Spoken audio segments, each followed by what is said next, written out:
తెల్లకాయలు ఏరటం అనమాట. ఎండుమిరపకాయల్లో తెల్లకాయలు ఏరటం. ఇదిగో ఇట్లాంటి పనికిరాని కాయలు ఇవి అట్లా ఏరి పక్కన పెడతారు.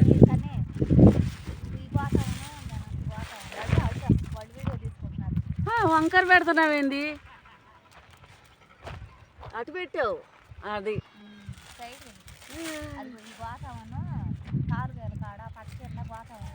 హాయ్ అండి అందరికి. చూడండి నేను ఏమేరానంటే తెల్లకాయలు మచ్చలకాయలు ఏరాను, 5-6 కాయలు. అది చూడండి ఎట్లాగా నేను తూర్పాల్లాగా పోతుంటే మంట పడతాయి ఈ ఒళ్ళంతా అంటాను, కానీ ఆ కాయలు మంటే లేవు. అందుకే నేను అలా పోసాను. పోతే చూడండి ఎంత ఎర్రగా ఉన్నాయో, అవంత చప్పగా ఉన్నాయండి కాయలు. నేను అన్నాను ఆ అమ్మాయిని కేజీ ఎంత ఇయ్యానంటే, ఇవి అసలు కారమే పట్టించుకోరు, వేరే వాటి కారాల్లో కలపటానికి తయారు చేస్తారు ఈ కాయల్ని. మంట ఉండవంట, కలర్ బాగా కోసమే కారానికి కలర్ కావాలని ఈ కాయలు ఆ కాయలు కలిపి చేస్తారంట. కానీ మనమైనా చేసుకోవచ్చు. ఈ కాయలు తీసుకొని 2-3 కేజీలు బాగా మంట ఉన్న కాయలు తీసుకొని చక్కగా పట్టించుకోవచ్చు. మనం కూరలో కూడా వేసుకోవచ్చు అనమాట. ఎర్రగా ఉంటుంది, మంట లేదు, లైట్ మంట ఉంటుంది, పర్వాలా బాగుంటాయి. అట్లా చేసుకోవాలి.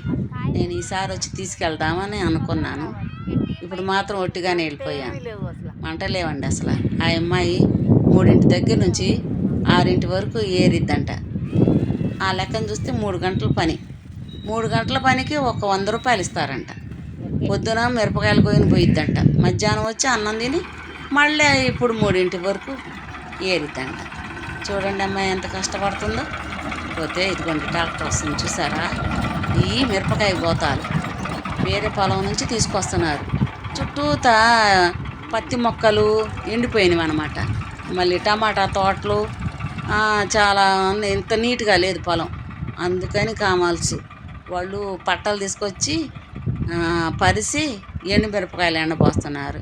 ఈ పొలం ఒకళ్ళది అయి ఉంటుంది, వీళ్ళు డబ్బులు ఇస్తారేమో మరి ఎండపోసుకున్నందుకు. అందుకే మరి అందరూ ఈ 5-6 ఎంటండి. నచ్చినట్టయితే లైక్ చేయండి.